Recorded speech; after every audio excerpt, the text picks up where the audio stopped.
And why local law enforcement are calling on the community to step up as they break up a retail theft operation. We're all coming to a table and working these large-scale fences together. Plus the local reaction to the ongoing conflict between Russia and Ukraine as it threatens Poland's airspace. In Ukraine, the threat is so real and it's ever present. And in downtown Portland, an initiative to revitalize the area and bring people back seems to be bearing fruit. And still coming and rediscovering and falling in love back with the city.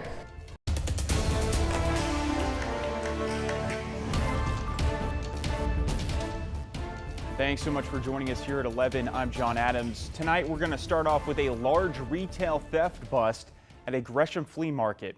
Officers say the months-long investigation culminated in finding thousands of dollars worth of stolen goods. Our Jake Coulter was there and brings us those details. Officers hauling bags and bags of merchandise from inside the Oregon flea market, the vendor now in custody. A fencing operation found out Sunday. Thousands of dollars worth of clothing, toiletries, cosmetics, and laundry detergent being carried out and loaded into a police van.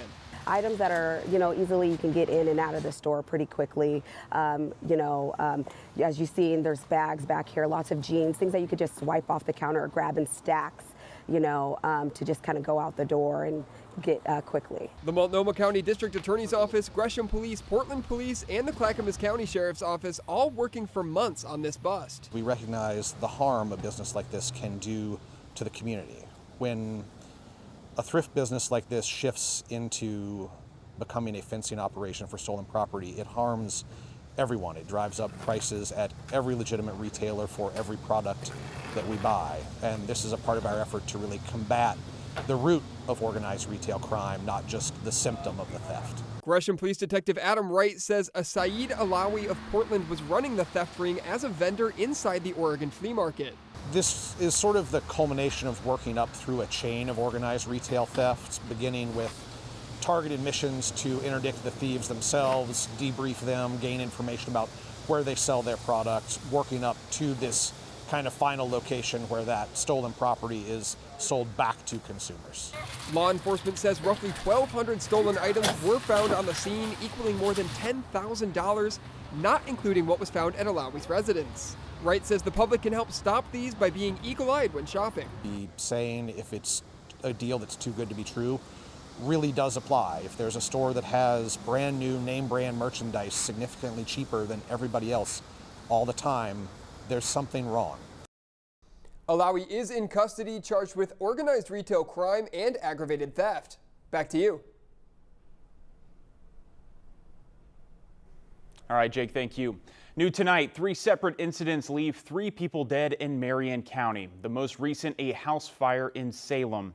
Just after 6:20 this morning, a caller reported the fire in a neighborhood west of Liberty Road South off of Cunningham Lane. Firefighters say the conditions were so extreme they needed more crews to respond. They were able to rescue 2 people trapped inside. Unfortunately, 1 person died at the scene. The other was taken to the hospital and is in stable condition.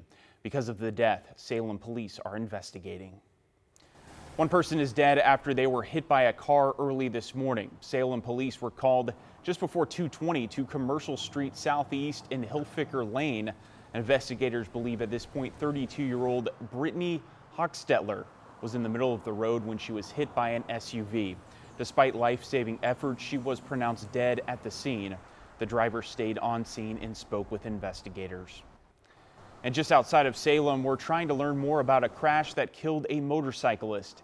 It happened on Gannon Street Southeast between the curve of Culver Drive and 64th Lane just before 4:30 this morning. We know the crash involved the motorcycle and a car. The Marion County Sheriff's Office is still investigating.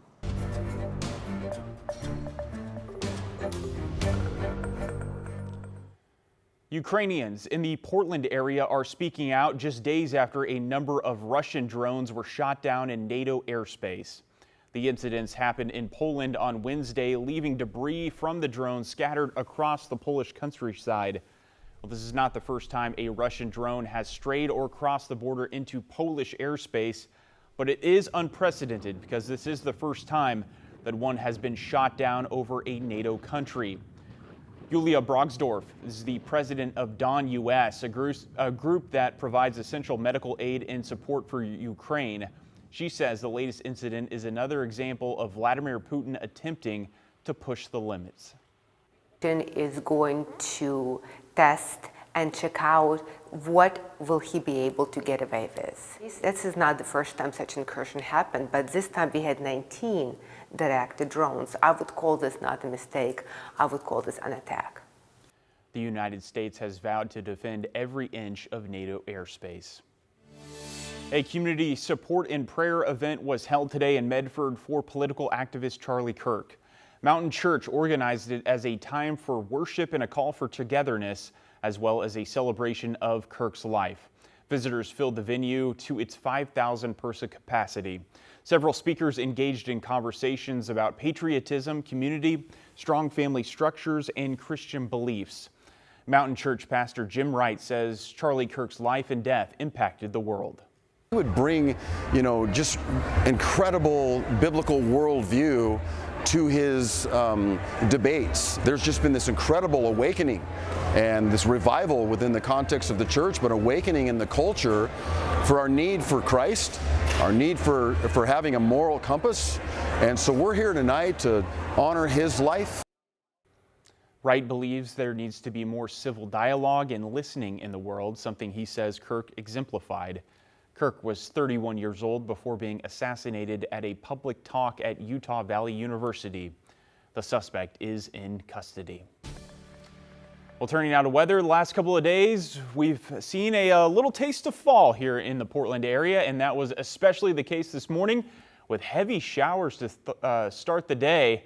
And thanks to those showers, many locations are above normal already for the month of September. Meteorologist Joe Ranieri has more on how much rain fell earlier today, Joe. Well, John, these models were pretty much right on in what we're expected to see. I was going with up to a quarter, maybe a half an inch of rain. Well, downtown Portland saw almost a half an inch at a fourth of an inch of rain, but at the Portland International Airport, 0.63 inches of rain, a quarter of an inch over in Hillsborough.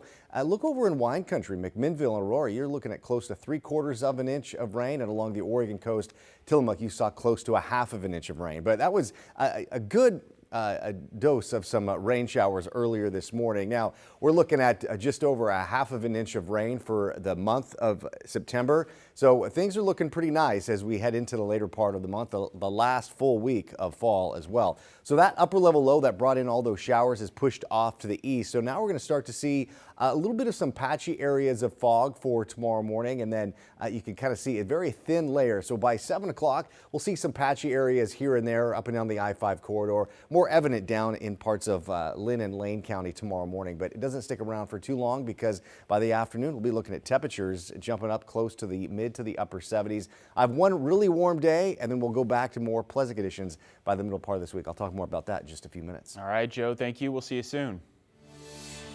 And a traffic notice for a section of Southeast Portland. PBOT crews are expected to begin work tomorrow on building 2 new pedestrian crossing signals along Southeast 82nd Avenue. Now, these will be at Ramona and Tolman Streets. The city says construction will last up to 12 months, and you can expect lane closures and delays near the area. In downtown Portland, the city's Sunday Parkway series returned for the first time in more than 5 years. It coincides with a brand new initiative called Staycation Weekend. Since Friday, there were all kinds of events planned, plus discounted hotel rates for downtown locations. Now it all culminated with today's Sunday Parkways, which featured a new route for downtown. We spoke to the general manager of the Heathman Hotel, and she told us the initiative was a success financially and hope it continues a more positive trend. You know, a downtown area is the heartbeat of a city, and we don't want people to walk away and have that lasting impression be negative and think of only of what's happened over the last few years. This was the 4th and final Sunday Parkways of the year.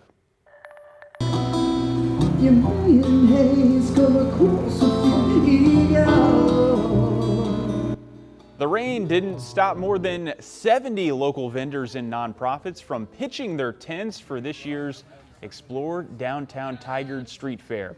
Today was the event's 13th year and was touted as Tigard's largest street fair yet.